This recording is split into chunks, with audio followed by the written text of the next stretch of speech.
Este episodio fue creado a partir del inglés utilizando inteligencia artificial.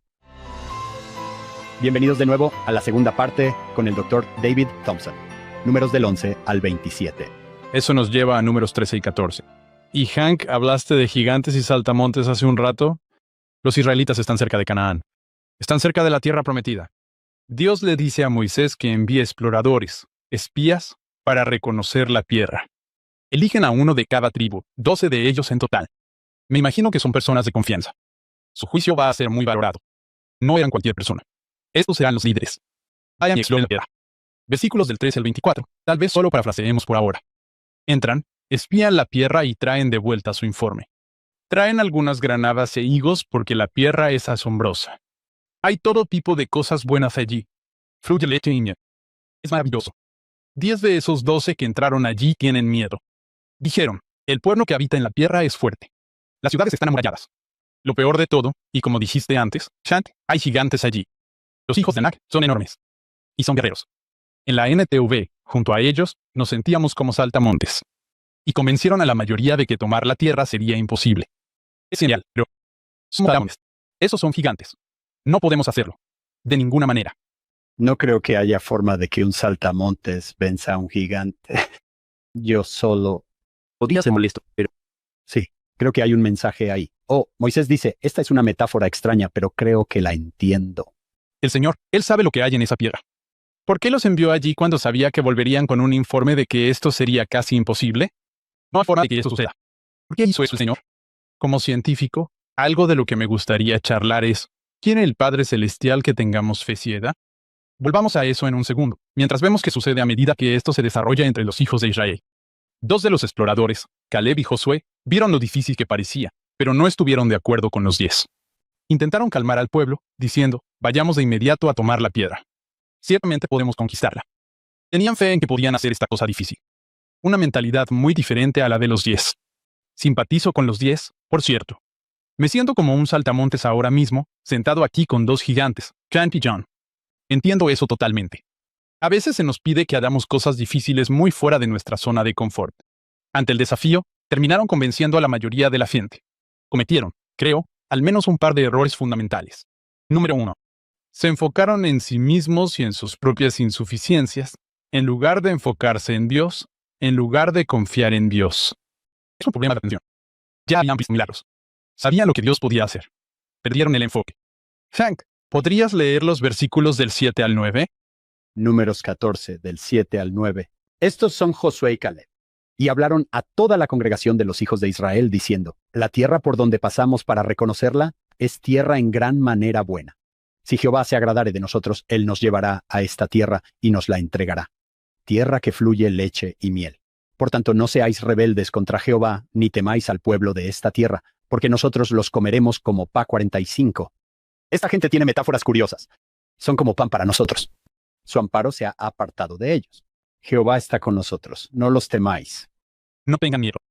¿Quién dijeron que iba a hacer eso por ellos? No dijeron, oigan, nosotros podemos. ¿Quién dijeron que lo haría? Jehová, Él nos llevará a la tierra. No nosotros. Los otros 10 confiaban en su propia fuerza, en su propia capacidad. No están convencidos. De hecho, están tan poco convencidos que quieren apedrear a Caleb y a Josué por sugerir que entren. Por su fe. Eso es lo que les hacemos a las personas fieles y optimistas. Sí, basta. Solo mátenlos. Van a convencer a la gente de entrar ahí y luego todos vamos a morir. Eso nos lleva a la respuesta del Señor aquí en los versículos 11 y 12 del capítulo 14. John, ¿podrías leernos eso? Número 14, 11. Y Jehová dijo a Moisés. Esto es un cambio total. Hay mucha gente que dice hasta cuándo, pero esta vez, el Señor se lo dice a Moisés. Y Jehová dijo a Moisés, ¿hasta cuándo me ha de irritar este pueblo? ¿Hasta cuándo no me creerán con todas las señales que he hecho en medio de ellos? Es como si ya hubieran olvidado lo que pasó en Egipto. La olvidé. Me encanta el versículo solo porque puedo sentir que el Señor es una persona real aquí. Puedo sentir su frustración. También ¿Puede el Señor estar frustrado? ¿Existe la frustración divina? Parece que sí. Tal vez algo de mi frustración no sea divina, pero esa es una emoción real. Es algo que tenemos. La redacción de la Nueva Traducción Viviente lo hace aún más real. Dice, ¿hasta cuándo me tratará este pueblo con desprecio? ¿Nunca me creerán? Me encanta el libro de Stephen Robinson de los años 90, Creer en Cristo. Esta es una cita del hermano Robinson. La fe es el primer principio del Evangelio. A menudo pensamos que tener fe en Cristo significa creer en su identidad como el Hijo de Dios y el Salvador del mundo. Y el Salvador del mundo. Pero creer en la identidad de Jesús como el Cristo es solo la primera mitad. La otra mitad es creer en su capacidad, en su poder para limpiar y salvar, para hacer dignos a hijos e hijas indignos. No solo debemos creer que Él es quien dice ser, también debemos creer que Él puede hacer lo que dice que puede hacer. Cristo ha dicho que Él puede restaurarme. Y vaya que he hecho cosas tontas. Ese no es el final de la historia si no queremos que lo sea, porque Cristo puede arreglar eso. No somos perfectos y vamos a cometer errores. Y Cristo, parte de nuestra fe debe ser que Él puede arreglar todos esos errores, sin importar cuán graves sean o cómo afectaron a los demás. Por eso murió por nosotros. Necesitamos creer eso, que Él puede hacerlo. No importa, crees que eres un perdedor. Si eso es lo que realmente sientes por dentro, ten la seguridad de que Cristo no te ve así. Y que con Él, ese no es tu destino. A mí fue transformador. Tengo que creerle a Cristo, que Él puede hacer lo que dijo que puede hacer. Sé exactamente lo que diste en el versículo 11 cuando hiciste esa referencia al libro de Stephen Robinson. No era creer en mí o creer en mi existencia, sino creer lo que dije y creer lo que ya me han visto hacer con los egipcios. Me gustó la idea del hermano Robinson de que una cosa es creer en él, pero otra cosa es creer lo que dijo que podía hacer, y que realmente puede hacerlo en cuanto a ser poderoso para salvar y perdonar. A veces le pido a un grupo de adultos jóvenes que cierren los ojos y les digo, ¿cuántos de ustedes creen que van a vivir en el reino celestial? Cerca de la mitad de las manos se levantan de inmediato porque esos estudiantes conocen el Evangelio.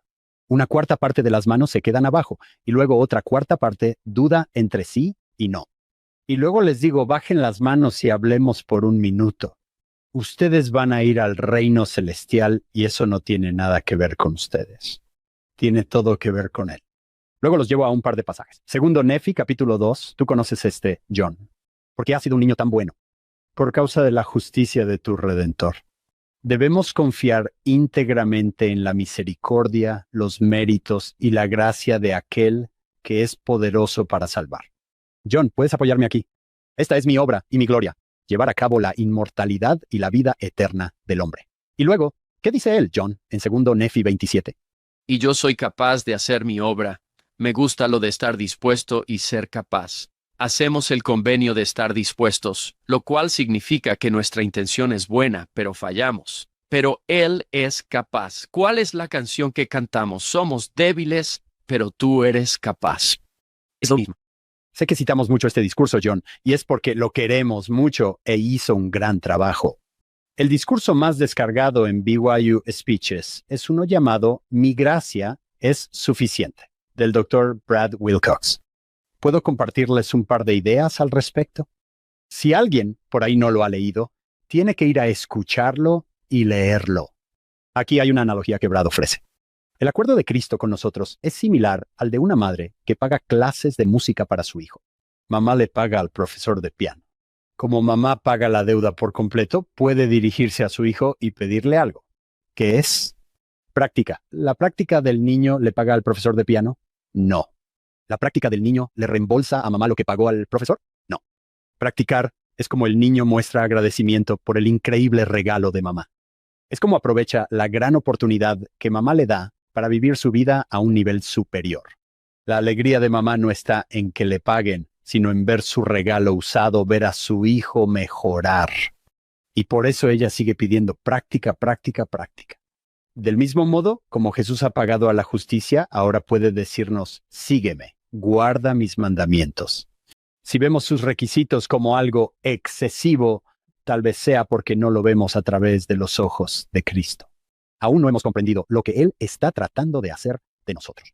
Un poco más adelante dice, cuanto más envejezco y más entiendo este maravilloso plan de redención, más me doy cuenta de que en el juicio final no será el pecador impenitente rogándole a Jesús, solo déjame quedarme. No, probablemente estará diciendo, sácame de aquí. Conociendo el carácter de Cristo, creo que si alguien va a estar rogando en esta ocasión, probablemente será Jesús rogándole al pecador impenitente. Por favor, elige quedarte. Por favor, usa mi expiación, no solo para ser purificado, sino para ser cambiado y que quieras quedarte. John, ya me has oído decir esto antes. No vivo el Evangelio porque crea que voy a ganarme un lugar en el reino celestial. Vivo el Evangelio para elegir el reino celestial cuando se me ofrezca. Brad tiene un par de frases más que utiliza. Así que no nos estamos ganando el cielo, estamos aprendiendo el cielo. ¿Has sido salvo por la gracia? ¿Has sido cambiado por la gracia? Él hace esa pregunta porque el Salvador nos está cambiando. Me encanta, David, que hayas mencionado a Stephen Robinson. El libro que escribió después de creer en Cristo se tituló Siguiendo a Cristo. Hay una línea ahí que respalda lo que Hunt acaba de decir. La pregunta no es, ¿voy a lograrlo? La pregunta es, ¿quiero quedarme? Repasa la sección 25. Ustedes son hijos e hijas de mi reino. Si estás en el reino de Dios en la tierra, estás en el reino de Dios. Ahora, ¿quieres quedarte? Que es una pregunta totalmente diferente. John, digo con mucha audacia que voy al reino celestial. ¿Por qué? Porque Jesús es así de bueno. Confío plenamente en Él. ¿Ahora significa eso que, no tengo que arrepentirme? No. No, para nada. Es que quiero arrepentirme. Quiero ser lo que Él quiere que yo sea. Quiero hacerlo mejor. A veces nosotros, los mayores, escuchamos esto y pensamos que de alguna manera les decimos a los jóvenes que no tienen que arrepentirse. Jesús te va a salvar. Tal vez simplemente no estoy articulando esto con cuidado. En mi experiencia, cuando usas el miedo contra un joven y dices, si no haces esto, no irás al cielo, eso no motiva tanto como que el Señor te ama y te llevará al cielo. Así que ve a conocerlo. Y entonces el Señor los ayudará a cambiar. El Señor los ayudará a arrepentirse. Me preocupa un poco. Sí, que nuestros adultos digan, dejen de enseñar esto de la gracia. Es demasiado fácil. Tal vez vaya en contra de las tradiciones de nuestros padres, no lo sé. Pienso en la declaración del Elder Renum. Él no quiere que guardemos los mandamientos. Él quiere que elijamos guardar los mandamientos. Y lo haremos. No lo haremos a la perfección. Por eso existe el arrepentimiento. Cuando nuestros corazones y mentes se vuelven hacia cuanto nos ama, queremos elegir seguirlo. Sí, a veces fallaremos, ya sabes, mientras intentamos fortalecernos o mejorar en algo, ya sea levantando pesas o aprendiendo a lanzar rápido una pelota de béisbol, ¿verdad? Lanzando rápida. Un niño pequeño va a intentar hacer eso, y querrá lanzar esa pelota con fuerza y rapidez. Luego, a medida que mejoren, de vez en cuando, lo lograrán. Lo van a lograr y va a hacer. Lanzan ese strike y fue rápido y fue genial. Y luego pueden tener algunos lanzamientos en los que no funcione. Pero aprendieron un poco más en ese proceso. Si llevamos eso a tomar nuestras decisiones, a vivir como Jesús, a veces vamos a fallar. La elección no va a salir bien. Cometeremos un error, pero creceremos si lo estamos haciendo bien. Porque si realmente queremos ser como Jesús, entonces con esas decisiones, gradualmente, nos volveremos más y más como Él. Y lo lograrás. Sí, no esperes allí todavía. Todavía no eres como Jesús del todo. Soy muchísimo más parecido a Jesús ahora que cuando tenía 15 años. Y tomar las decisiones correctas ahora, porque soy mucho más como Jesús, porque me he vuelto más como Él, es más fácil. Todavía tengo mucho en que trabajar. Quiero ser claro en esto. Si estoy conversando con alguien y le digo, ¿crees en Cristo que Él es quien dice ser? Sí. ¿Crees que puedes ser salvo en el reino celestial de Dios? No lo sé. Creo que el Señor podría hacerte esa pregunta. Números 14, versículo 11. ¿Hasta cuándo no me creerás? Crees en mí, pero no me crees a mí. Cuando digo que te salvaré, te haré como Dad acaba de decir. Puedo convertirte en esa persona celestial. En nuestro primer viaje por el Antiguo Testamento, Chang, hablamos de uno de mis versículos favoritos del Libro de Mormón. Estás enojado, oh Señor, con este pueblo, porque no quieren comprender tus misericordias que has derramado sobre ellos por causa de tu Hijo. Alma 33, 16. Simplemente no lo entiende. ¿Cuánto tiempo hasta que lo entiendan? Sí. ¿Cuánto tiempo hasta que entiendas cuán misericordioso soy? Él es nuestro abogado, mi título favorito para Cristo. ¿Quién es el acusador? En el libro de Apocalipsis, Satanás es el acusador de los hermanos. Jesús es nuestro abogado. Creo que empezamos a acusarnos de no ser lo suficientemente buenos, pero tenemos un abogado. Alguien nos dijo una vez que, en lugar de estar tan obsesionados con la obediencia, deberíamos estar más obsesionados con el arrepentimiento. Hace poco, estaba leyendo segundo Nefi. Capítulo 25, versículo 23, que tiene que ver con esto. Chang, ¿puedes leerme ese versículo? Porque trabajamos diligentemente para escribir, a fin de persuadir a nuestros hijos, y también a nuestros hermanos, a creer en Cristo y a reconciliarse con Dios, pues sabemos que es por la gracia por la que nos salvamos, después de hacer cuanto podamos. Creo que soy como mucha gente en la forma, en que he leído ese versículo toda mi vida, que es, probablemente se pueda interpretar de dos maneras. Primero, tengo que hacer todo lo que pueda. Y luego seré salvo por la gracia, porque eso no será suficiente. Pero tengo que hacer todo eso, todo lo que pueda, y luego seré salvo. Y esa es la forma en que lo he leído durante mucho tiempo. La última vez que lo leí, vino con un significado diferente al que siempre le había dado. Incluso después de todo lo que hago, sigo sin ser salvo. Eso no va a pasar. Incluso después de todo lo que hago, eso no importa. voy a ser salvo por la gracia. Y tiene sentido cuando lo miras de esa manera. Si miras eso literalmente, ¿alguno de nosotros hace todo lo que puede? Estamos heridos. Si tuviera que hacer todo lo que pudiera antes de que la gracia actúe, no hago todo lo que podría haber hecho. Déjeme darles un ejemplo. Seré súper franco. Fui obispo y todo eso. Y aún así, a veces me cuesta arrodillarme y decir mis oraciones al final del día. Estoy cansado. Me meto en la cama. Y tal vez voy a decir, haces una pequeña oración en mi corazón, oración a Dios, acostado ahí en la cama, todo perezoso. Sé que debería hacerlo, porque cuando lo hago, duermo mejor cuando lo hago. Y sin embargo no lo hago. Estoy haciendo todo lo que puedo hacer. No, podría haberme arrodillado. Podría haberme dado cuenta de eso acostado en la cama. Podría haberme levantado de la cama, arrodillado y dicho mi oración. No lo hice. Fue hace apenas unas noches. No lo hice. No hice todo lo que podía hacer. Soy una causa perdida ahora si leo la escritura de la manera en que solía leer esa escritura en segundo Nefi. Sí, eso es. Se acabó. No hiciste todo lo que puedes hacer. Este es un punto que hemos tratado algunas veces en nuestro programa, pero es uno importante. Porque sabemos que es por gracia que somos salvos. Justo ahí. Está en el versículo. Sabemos que es por gracia que somos salvos. Y tu lectura de ello, Ted, creo que es muy acertada. Aunque podemos hacer mucho. Hay mucho que podemos hacer. Podemos servir. Podemos ser obedientes. Podemos orar. Podemos asistir al templo. Incluso con todo lo que podemos hacer. Es por gracia que somos salvos. Volviendo a las oraciones, y de nuevo a eso de la obediencia y el arrepentimiento. Cuando me olvido de orar, es muy frecuente que me levante por la mañana, ya saben, me estire y me prepare para hacer mi oración matutina. Las oraciones matutinas son fáciles para mí. Es solo parte de mi rutina. Muchas veces pienso, oh, cielos, lo olvidé. Esta es una meta. Tengo una meta esta semana, de hecho, chicos. Orar todas las noches. Ya he fallado. No oré, como dije, una vez esta semana. Me levanto por la mañana. Oh, cielos, me siento mal por eso. Y tímidamente me arrodillo ante el Padre Celestial. Y le explico, oye, Padre Celestial, lo siento. Olvidé orar anoche. Invariablemente, siento esa gracia. Y de nuevo, me arrepiento. Digo, muy bien, voy a intentarlo de nuevo. Voy a tratar de mejorar en la forma en que priorizo mis conversaciones contigo, Padre Celestial. Invariablemente, siento la gracia. Sigue trabajando en ello. Sigue adelante. Soy científico.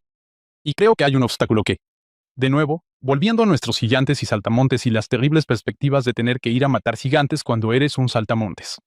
Cuando te sientas como un saltamontes, recuerda en qué equipo estás. Recuerda quién está peleando tus batallas. Trae otra pregunta en la que pensé como científico. Dios nos envía a mirar alrededor, a usar sus ojos, a usar sus mentes para evaluar la situación, para ver qué está pasando. El presidente Uchtdorf dijo que esto es muy importante cuando tratamos de obtener revelación. Dijo hace poco, y esto es algo que muchos hermanos han dicho a lo largo de los años, la información trae inspiración. La revelación no llega por un rayo de luz. Viene de deliberar juntos y de aprender. Así que reunir información te pone en una mejor posición para recibir inspiración. Es un principio verdadero, ¿no?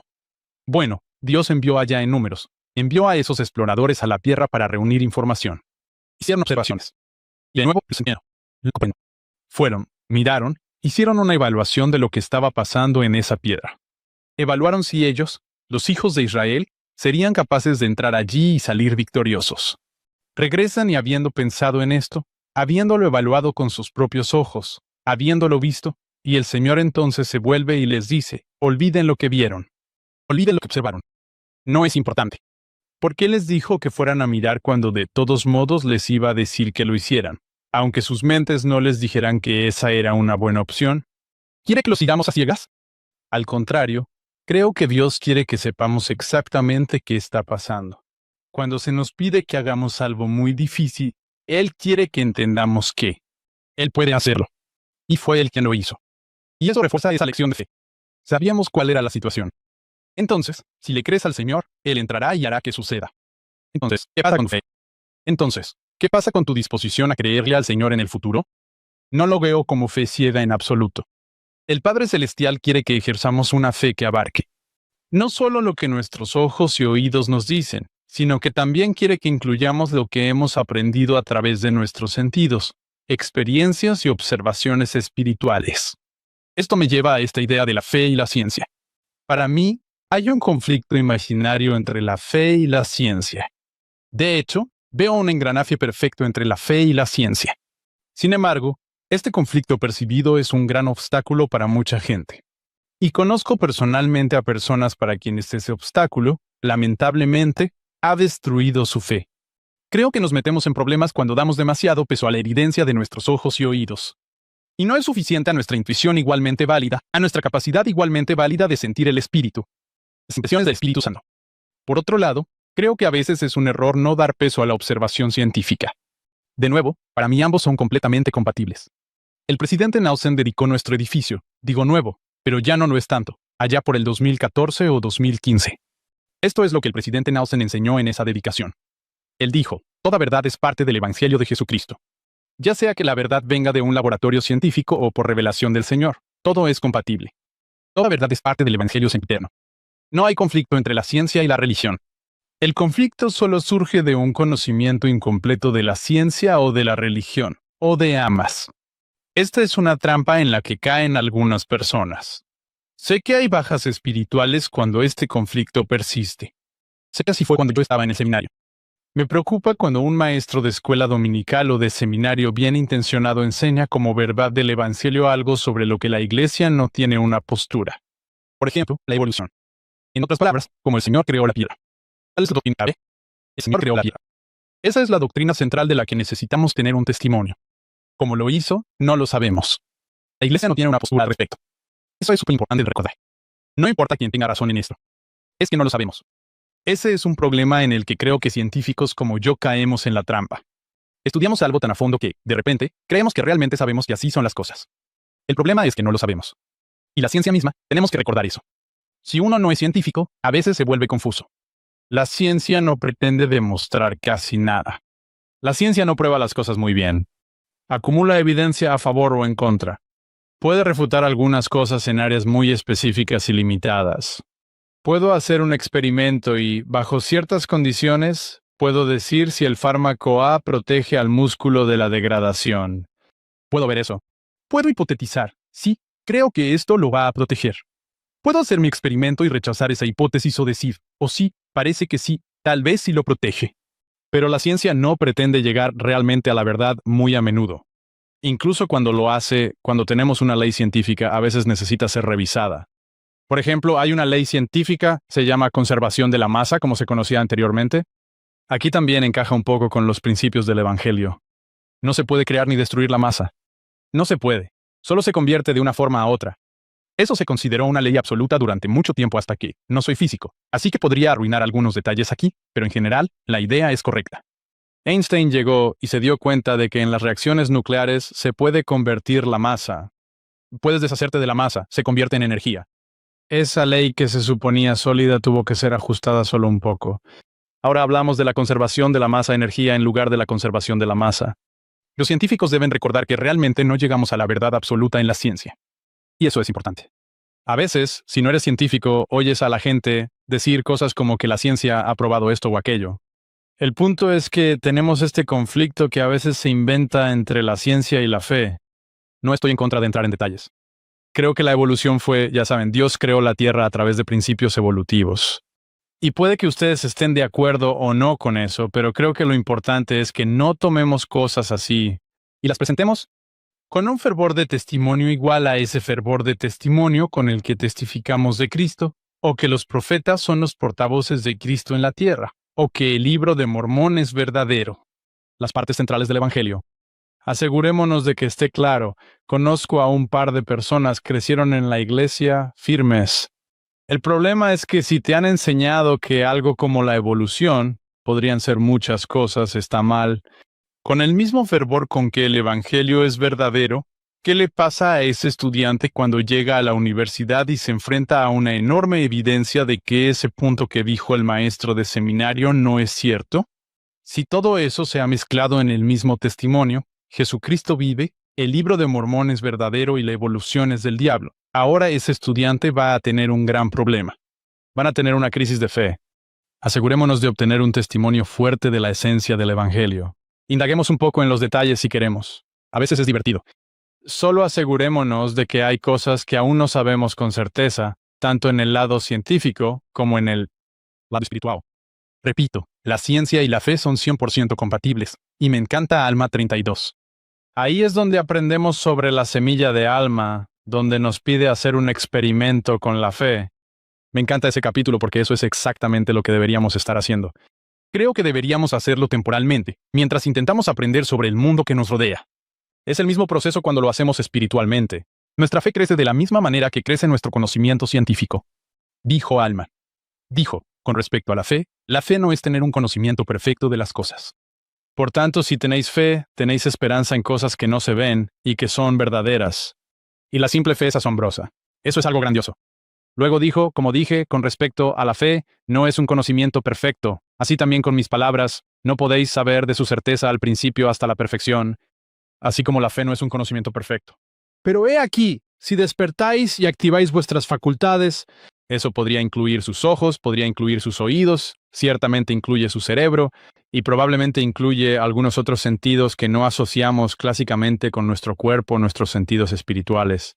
Se activan esas facultades y ejercitan una partícula de fe, aunque no podáis más que desear creer, dejad que este deseo obre en vosotros, hasta que creáis de tal modo que podáis dar cabida a una porción de mis palabras. Hagan crecer la fe un poco.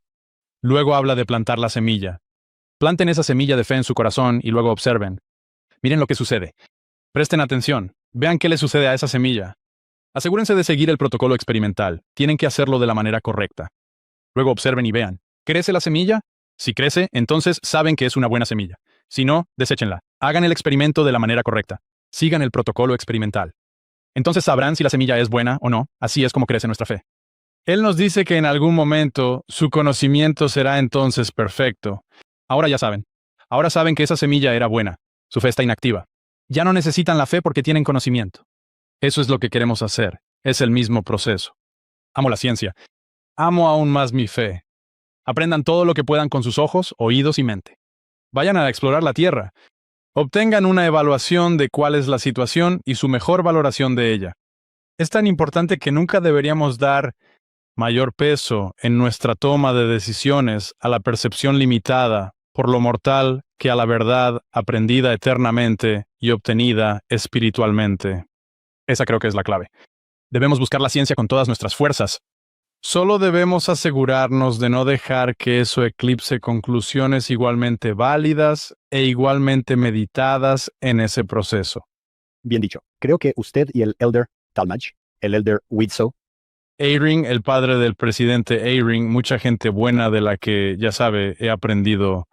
Dave, eso fue fantástico y muy bien dicho. Y me encanta que venga de un científico. Usted ha sido capacitado.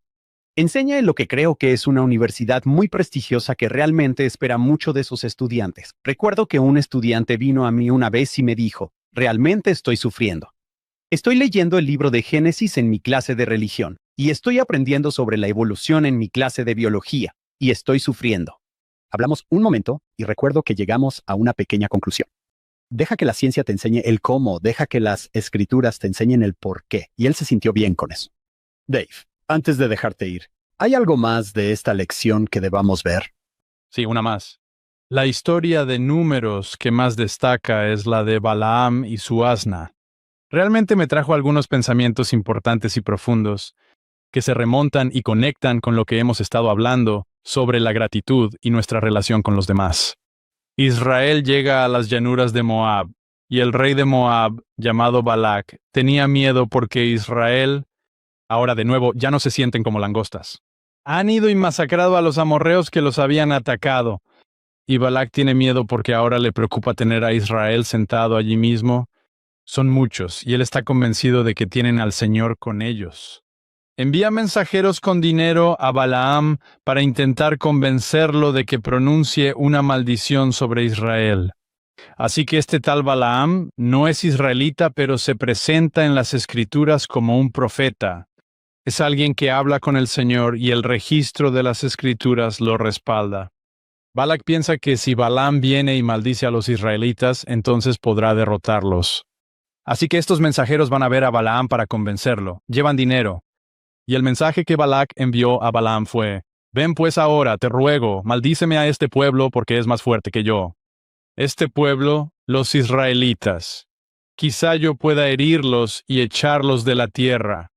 Porque yo sé que el que tú bendigas será bendito, y el que tú maldigas será maldito. En otras palabras, Balac está convencido de que Balaam, por su relación con el Señor, tiene el poder de bendecir y maldecir. Tiene una reputación Los mensajeros querían que Balaam fuera con ellos a Moab para maldecir a Israel.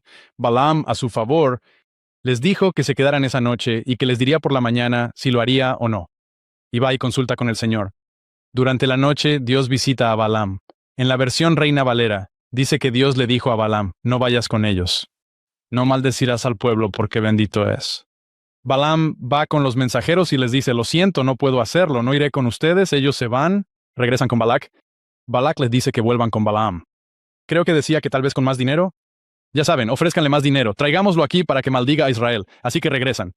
Y de nuevo, Balaam dice lo correcto, en la versión Reina Valera, me gusta. Les dijo a los mensajeros, aunque Balac me diera su casa llena de plata y oro, no puedo traspasar la palabra de Jehová mi Dios para hacer cosa chica ni grande. Está diciendo, no me importa cuánto dinero me den. No puedo hacer algo que el Señor no quiera que haga. Veremos más adelante, en las Escrituras, que Balaam parece estar haciendo un gran trabajo aquí como profeta. Se desvía un poco más adelante, pero por ahora se ve bastante bien. Entonces aquí es donde él comienza a desviarse un poco. Los mensajeros le suplican. Él les dijo que no iría, pero ellos dicen, vamos, habla con el Señor de nuevo. Les dice a los hombres que se queden otra noche y que irá a hablar con el Señor. Dice, déjenme consultar con el Señor otra vez. Tal vez me diga algo diferente. Esto me recuerda a José Smith y Martin Harris con el manuscrito. El Señor ya había dicho, no le des el manuscrito. Y ellos siguen insistiendo. Vamos, hay que darle el manuscrito. Es la misma idea aquí. Esta vez, Balaam vuelve al Señor y le dice, vamos, ¿estás seguro de que no debo ir con ellos? Dios le dice que vaya con los hombres. Esto es contrario a lo que el Señor le dijo primero. Balaam está suplicando, y Dios dice, está bien, ve, pero le dice, solo haz lo que Dios te diga que hagas. Aquí es donde se pone divertido. Balaam se levanta por la mañana y les dice a los hombres que irá con ellos. Se monta en su asna y parten hacia Moab. Dios no está contento con él. No me queda muy claro. Dios le dijo que podía ir, y ahora Dios no está contento con él. Probablemente hay algo de la historia entre líneas que tal vez no conocemos. Pero en cualquier caso, Dios no está contento con él. Así que envía a un ángel a ponerse en el camino para bloquear el paso de Balaam. Y ahora voy a pasar a la versión NTV en el capítulo 22, versículo 23. Dice, el asna de Balaam vio al ángel del Señor de pie en el camino con una espada desenvainada en la mano. El asna ve al ángel. Balaam no ve al ángel. El asna se desvía con Balaam todavía encima. Balaam golpea al asna y la hace volver al camino. De nuevo, es una visión algo cómica en mi mente de lo que está pasando aquí. El asna sigue viendo al ángel e intenta esquivarlo en el sendero. Al hacerlo, se encuentran entre dos muros. Al intentar esquivar al ángel, la burra aplasta el pie de Balaam contra el muro. Ahora Balaam está furioso y vuelve a golpear a la burra. Luego, en la Nueva Traducción Viviente, en los versículos 26 y 27, el ángel del Señor se adelantó más por el camino y se detuvo en un lugar tan estrecho que la burra no podía pasar. Esta vez, cuando la burra vio al ángel, se echó debajo de Balaam. En un ataque de ira, Balaam volvió a golpear al animal con su vara. Balaam se está enojando de verdad y golpea a su burra. Entonces el Señor le dio a la burra la capacidad de hablar. ¿Realmente le habló la burra a Balaam? De nuevo, eso no es lo importante. Tal vez Balaam le habla y conversan como yo converso con Chapi, mi perro. ¿Quién sabe? Esa no es la parte importante. Lo que sacamos de esto, de su conversación, sea cual haya sido la forma de la misma, la burra dice, ¿qué te he hecho para que merezca que me pegues 3 veces? Balaam entonces dice, me has hecho quedar como un tonto. Si tuviera una espada conmigo te mataría. Claramente Balaam ha perdido el espíritu ahora. Ya sabíamos que podría haberlo perdido porque no podía ver a ese ángel. Estaba en un camino en el que no debería haber estado y no podía ver. Y luego, según la Nueva Traducción Viviente, dice, entonces el Señor abrió los ojos de Balaam, y vio al ángel del Señor de pie en el camino con una espada desenvainada en la mano. Balaam inclinó la cabeza y se postró rostro en tierra ante él. ¿Por qué golpeaste a tu burra esas 3 veces? Exigió el ángel del Señor. Mira, he venido a cerrarte el paso porque te resistes a mí con terquedad. 3 veces la burra me vio y se apartó. De lo contrario, ciertamente ya te habría matado a ti y dejado con vida a la burra. Si los espectáculos itinerantes vuelven alguna vez a la iglesia, esta es una gran historia de las Escrituras para hacer uno. Sería fantástico. Y así es como yo veía la historia. Solo una historia divertida. Pero al detenerme y reflexionar con más profundidad, pensé, ¿de qué maneras me resisto yo con terquedad al Señor? Al pensar en eso personalmente podría hacer una lista. Número 2. ¿Quiénes son los burros en mi vida que han visto lo que yo no podía ver cuando he ido por el camino equivocado en mi vida? Número 3. ¿Hay personas en mi vida que tal vez no pueden ver algo que yo sí veo? ¿Cómo puedo ser un burro para ellos? Esas son 3 preguntas muy buenas para hacerse. Bromeaba en su mayor parte cuando dije que iba a usar la versión King James de esta historia. Usa una terminología diferente para referirse a un burro. Mi esposa me convenció de que sería demasiado grosero para este podcast. Me quedaré con la palabra burro de la Nueva Traducción Viviente. Hay muchos burros por los que estoy agradecido en mi vida. Solo quiero hablar de 3 de ellos. Mi mamá, por supuesto, ella sería genial. Ella me crió. Mi papá murió cuando yo tenía 12 años. Ella tuvo la carga de criar a un adolescente que no tenía la cabeza bien puesta. ¿Cuántas veces fue ella una burra para mí? Yo la amo. No entraré en más detalles sobre eso. Permítanme hablar de los 3 que creo que realmente fueron burros en momentos críticos de mi vida. El primero es un tipo llamado Espijito, allá en mi misión en Brasil. Espijito era un miembro de la iglesia allá en Gibanópolis, Brasil. ¿En tu misión hubo algún miembro que fuera algo así como un Yoda para ti? ¿Un viejito pequeño? Ya saben, esos miembros que simplemente aman a los misioneros y están tan llenos de sabiduría. Y como misionero, miras a este anciano y dices, hombre, espero ser como él cuando llegue a esa edad. Este era Espijito. Él era como Yoda en muchos sentidos. Para entender su impacto, deben entender cómo terminé en una misión. Esta es una parte importante. Cuando era adolescente, tenía 0 intención de ir a una misión. De hecho, me oponía totalmente a ello. Estaba saliendo con una buena chica. Mi novia de la secundaria sugirió una vez que sirviera en una misión. No recuerdo cómo lo dijo. Tal vez dijo que siempre había soñado con casarse con un misionero retornado o algo así. Bueno, esto representó un problema para mí con mi mentalidad de entonces. No obstante, ella me tenía comiendo de su mano. Así que decidí servir en una misión. ¿Por qué serví en una misión? Bueno, en ese momento fue por la chica. Y como he dicho, fue increíble. Fue muy difícil al principio. Tomó algo de transición. Tenía mucho que aprender, pero amé mi misión. Y la verdad es que yo aprendí muchísimo en cuanto a mi testimonio. Aprendí quién era yo y también aprendí a amar a otras personas. Pero aún así esa era una misión que se estaba sirviendo sobre el fundamento de mi novia. Y mientras servía mi misión, todo iba de maravilla. En noviembre, ya tenía programado volver a casa en marzo. Pero en noviembre recibo la carta. Y al llegar esta carta, wow, hombre, me destrozó, porque en mi mente, ella era la que quería que yo sirviera en una misión. Bien, iré a servir en una misión, porque si hago eso, yo ya sabía cuál sería la recompensa. Esa era mi mentalidad. Y de repente, ese fundamento, eso se esfumó. ¡Boom! Se acabó. Eso no salió para nada como yo lo estaba anticipando. Y simplemente caí en este pozo oscurísimo por unos 10 días seguidos. Sentí que fue más tiempo, pero fui y lo verifiqué en mi diario de la misión. Fueron 10 días en los que estuve en un lugar muy oscuro. Fue horrible. Bien, entonces, ¿dónde entra Espijito en esto? Bueno, teníamos una cita para almorzar con él. Para la mayoría de nosotros, creo que si un misionero llega al almuerzo, algo gruñón y con una nube negra sobre la cabeza, tal vez le preguntaríamos, ¿qué pasa? ¿Se encuentra bien, Elder? Y quizás él diría, sí, estoy bien. Y nosotros, bien, está bien. Y seguiríamos adelante.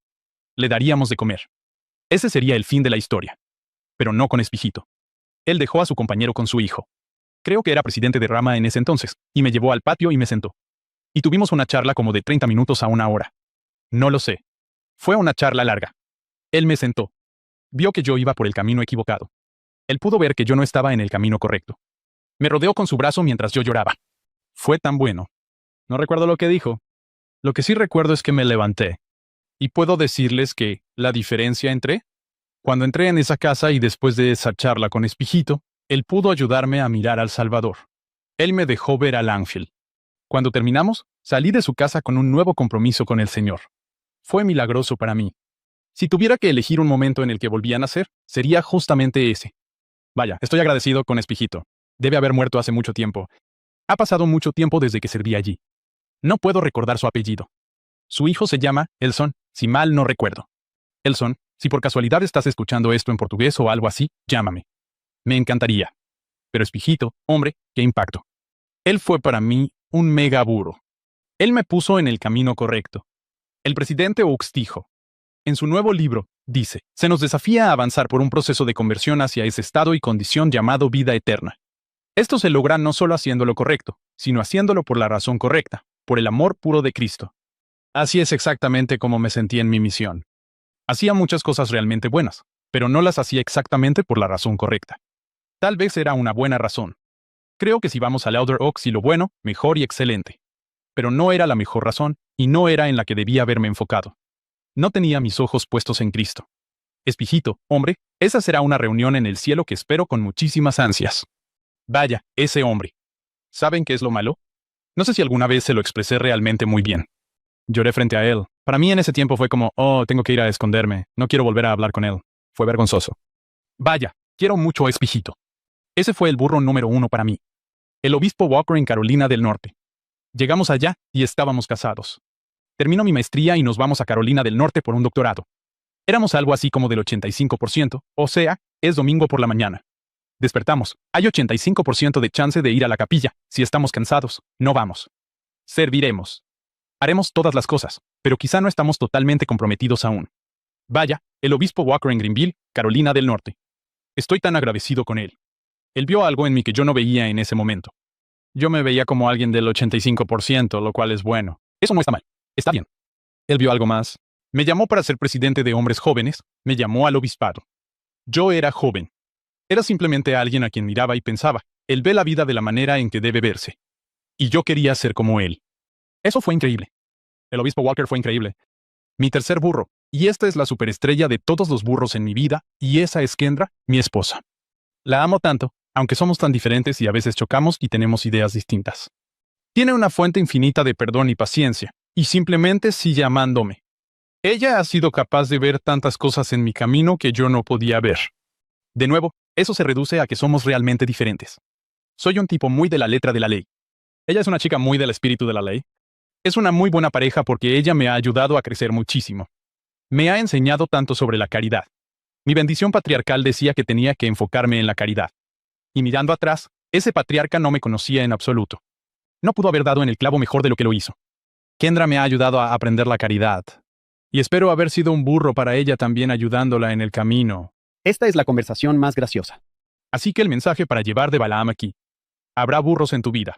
Habrá personas que están recorriendo el sendero contigo, que pueden ver cosas que tú no puedes ver. Todos tenemos que decidir. Entonces, ¿vamos a ignorarlos o vamos a escucharlos? Ahora, entiendo que las experiencias que les acabo de contar pueden parecer sombrías, pero confío plenamente y tengo un fuerte testimonio. Que al final, si mantenemos la vista en el Salvador, nos enfocamos ahí y nos aseguramos de construir sobre el cimiento correcto, será algo increíble. Dave, este ha sido un día fantástico. Y sabía que lo sería. Conocerte en este último tiempo y la forma en que terminamos conociéndonos y charlando. Voy a pedirte que hagas algo aquí, y no te he preparado para ello.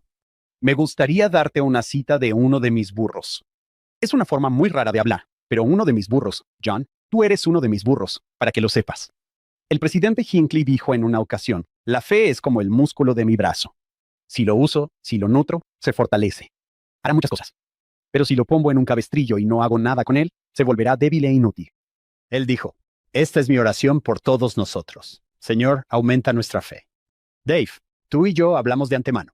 Tenemos a mucha gente escuchando que está en circunstancias difíciles, tratando de salir de la oscuridad y la prueba, y tal vez de las consecuencias de sus propias decisiones. Entonces, ¿puedes decirme qué significa esa cita para ti y hablarle a esas personas? Oh, Hank, me encanta esa cita. La recuerdo porque cuando alguien dice músculo, me animo de inmediato. Es algo que he estudiado durante muchísimo tiempo. Una parte importante de lo que estudio es cómo crece el músculo y por qué se atrofia, o por qué se vuelve más pequeño y débil. Desde una perspectiva biológica, cuando vas al gimnasio, quieres tener músculos más grandes y fuertes al levantar pesas. Pasé mucho tiempo estudiando cómo sucede eso, pasando de lo obvio, que sí, levantas pesas y te fortaleces, a lo que no es obvio, que es lo que sucede dentro de las células musculares. Que le dice a esa célula que se adapte, crezca y se fortalezca. Entras, agarras algo pesado y lo levantas. Eso hace varias cosas. Tensa ese músculo. Pone estrés en ese músculo. Incluso puede dañar un poco el músculo. Esa tensión desencadena un montón de nuestros cuerpos son tan increíbles. Entonces, solo con el hecho de mirar un músculo, encontrarás muchísimos sensores que pueden detectar el estrés y la tensión y muchas otras señales. Así que cuando estresas ese músculo, se activan algunos de estos sensores. Desencadenan una cascada de reacciones que, en última instancia, le dicen al músculo que produzca más proteína. Produce más proteína y, a medida que esas proteínas se añaden a la estructura del músculo, el músculo se agranda. Creo que al tomar eso e intentar aplicar ese principio fisiológico a nuestra vida diaria, a nuestra propia fuerza espiritual y a la fuerza de nuestra fe, la lección es bastante clara. Si tu fe no es realmente probada, si ésta no se pone a prueba, o si tú no te enfrentas a esas preguntas para las que no tienes respuesta, o si a veces crees que entiendes lo que deberías estar haciendo en tu vida y lo haces, y luego no recibes la bendición que creías que debías recibir por ello, todas estas son cosas que realmente pueden poner a prueba tu fe. Ten en cuenta que esa tensión, esa dificultad, esa resistencia es parte del proceso de crecimiento. Es el estímulo que te va a ayudar a crecer. Sin eso, como dijo el presidente Hinckley, no puedes crecer si no te esfuerzas. Cuando vas a levantar pesas, si quieres fortalecerte, y esto es lo difícil, supongo que si lo ves de forma negativa, puede ser desalentador. Creo que es absolutamente cierto para la fe, tanto como lo es para los músculos. Si soy nuevo en el levantamiento de pesas, digamos que totalmente nuevo, no he tocado una pesa, y voy al gimnasio. Puedo ponerme en el banco, digamos que quiero hacer pesas de banca, y puede que solo tenga la barra. Esos son 45 libras. Y puede que levante eso. Lo hago unas 8 veces, mis músculos estarán agotados. No solo eso, ese esfuerzo hizo que me dolieran, y al día siguiente puede que tenga mucho dolor. Bueno, si sigo yendo al gimnasio y agarro esa barra y levanto, sigo haciendo 8 repeticiones con esa barra, muy pronto va a ser mucho mejor y no me va a doler tanto, pero me voy a estancar. Me he vuelto más fuerte, pero no voy a seguir fortaleciéndome. Estoy usando un peso al que mis músculos ya se han adaptado, se han fortalecido y pueden aguantar ese peso perfectamente. Todavía no me voy a ver como Arnold Schwarzenegger. Tengo más trabajo por hacer. ¿Qué tengo que hacer? No puedo seguir usando esa barra. Tengo que hacer algo. O tengo que hacer más de 8 repeticiones, o tal vez tengo que hacer más series de repeticiones de las que hacía. O tal vez tengo que ponerle un poco más de peso. Tengo que hacer algo para crear más tensión. De lo contrario, el músculo no va a crecer. Creo que eso es coherente con lo que se nos ha enseñado sobre nuestra fe también. No podemos ser complacientes en nuestra fe. No importa qué experiencias haya tenido hasta ahora. Si dejo de intentar ejercer mi fe para seguir creciendo y obtener nuevas experiencias y nuevos conocimientos, se nos ha dicho que si no vas hacia arriba, vas a estar retrocediendo. Vas a ir hacia atrás. Puedo dar un ejemplo de eso. Cuando terminé mi misión, nos casamos. De nuevo, mi misión fue increíble. Esos 5 meses y medio después de haber enfocado bien mi mente y puesto mis ojos en El Salvador como debían estar, fue increíble mi misión. Fue tan buena. Fueron fácilmente los mejores meses de mi misión. Luego llegué a casa, encontré a Kendra, nos casamos, y comenzamos nuestra vida juntos y tuvimos nuestro primer bebé, Kylie. Y bueno, recuerdo una de las primeras crisis de fe que yo enfrenté después de haber nacido de nuevo y haber ganado mi fe. Fue la cosa más tonta. Kylie, ella tenía cólicos. Lloraba todo el tiempo. Ella estaba bien. Pero yo estaba ocupado, era un estudiante muy ocupado. Tenía muchas cosas. De hecho, trabajaba como entrenador personal unas 20 horas a la semana, además de mis estudios para ganar dinero. Y estaba ocupado y como que dejé que mi mirada se apartara del Salvador, y prestaba atención a otras cosas importantes, pero me había alejado. Tengo una hija que solo llora todo el tiempo. Todo se redujo a esto. De nuevo, es como esa cosa transaccional con Dios. Oye, Padre Celestial, esto es muy difícil. Así que voy a orar y pedirte que hagas que Kylie deje de llorar tanto. Porque estoy muy cansado esta noche. Nos turnábamos por la noche.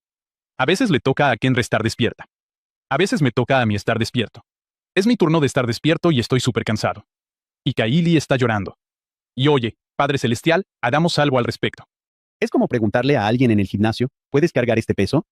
¿Sí, levantarás este peso por mí? Bueno, no lo hizo. Para mí, fue una crisis de fe y me debilitó. Me enojé con Dios. De nuevo, fue como un bajón de una semana, donde simplemente estaba deprimido. No me sentía bien, la verdad, porque pensé, hombre, ¿sabes? No sé si había algo que deseara más en ese momento que mi pequeña hija se durmiera para poder dormir yo. Era como, quiero esto más que nada. Y Dios simplemente no me escucha. No le debe importar. No me debe amar. En este punto, en mi mente científica, no tiene sentido que Dios no exista. Era así en ese momento. Pero simplemente no creo que me ame porque no haría esto por mí. Fue mi esposa quien me sacó del bajón porque, de nuevo, es mi burra favorita de todos los tiempos. Salí de ese bajón, volví a orientar mi cabeza hacia Cristo. Ella me recordó algunas cosas de las que simplemente había perdido la visión. Me olvidé de ellas. Ella tuvo que recordármelo. No sé cómo olvidé algunas experiencias espirituales que tuve. Ella me dijo, David, esto no tiene sentido. ¿Por qué dices esto? ¿Recuerdas esto? ¿Recuerdas aquello? Yo estaba como, oh sí, sí recuerdo eso. Sí, sé que eso pasó. Ella me puso de nuevo en el camino. Amo a mi esposa. Lo curioso es que volví al camino y recuerdo, que ya me había arrepentido. Me disculpé y le dije a Dios, mira, esto es difícil para mí. Sabes que es difícil, pero solo quiero que sepas que estoy de vuelta. Y mi conversación fue, me encantaría que te encargaras de esto por mí, pero si no lo haces, confío en ti. Y aquí estoy. ¿Adivina qué? Kylie durmió genial esa noche para mí. Con la siguiente vez, fue como, boom, ahí estaba. A medida que ganamos fe y fuerza, aterradoramente, existe la posibilidad de que Dios nos presione un poco más. Puede que nos ponga un poco más de tensión. Y no es porque no nos ame, sino más bien es porque nos ama. Y Él quiere que convertirnos en algo que todavía no somos. Estoy muy agradecido por esas tensiones. Ha habido tensiones en mi vida. Universalmente he hecho algunas tonterías que creo que me han perjudicado y no han sido para mi propio crecimiento. Puedo ver la mano del Señor en tantas cosas que me han hecho más fuerte. Yo sí espero y tengo fe en que el Señor siga dándome desafíos que me ayuden a crecer y progresar. Dave, este ha sido un día fantástico. Empezamos enfocándonos en el Señor. Recorrimos el libro de números y terminamos enfocándonos en el Señor. Y mi libro de números se ha llenado de notas. Y de aquellas cosas que quiero recordar y de cosas que quiero implementar. No sé si voy a ir a decirle a mi esposa que es mi burra favorita. Eso podría ser algo que me reserve. No lo sé. Kendra parecía estar un poco encantada con eso. Creo que le gustó mucho. Así que ella es mi burra favorita. Tal vez tenga que actuar con fe e intentarlo. Con eso, queremos agradecer al Dr. David Thompson por estar con nosotros hoy. Queremos agradecer a nuestra productora ejecutiva, Shannon Sorensen, a nuestros patrocinadores, David y Verla Sorensen. Y en cada episodio, recordamos a nuestro fundador, Steve Sorensen. Y esperamos que nos acompañen la próxima semana en Follow Him. Como agradecimiento a nuestros maravillosos oyentes, nos encantaría regalarles la versión digital de nuestro libro, Buscando a Jesucristo en el Antiguo Testamento. Ofrece reflexiones breves, extraídas de nuestros episodios anteriores sobre el Antiguo Testamento. Visiten followhim.co para descargar su copia gratuita hoy mismo. Y también encontrarán el enlace para comprar la edición impresa. Gracias por ser parte de nuestra familia Follow Him. Por supuesto, nada de esto podría suceder sin nuestro increíble equipo de producción. David Perry, Lisa Spice, Will Stoughton, Crystal Roberts, Dr. Ariel Quadra, Heather Barlow, Amelia Kabuika, Sydney Smith y Annabelle Sorensen.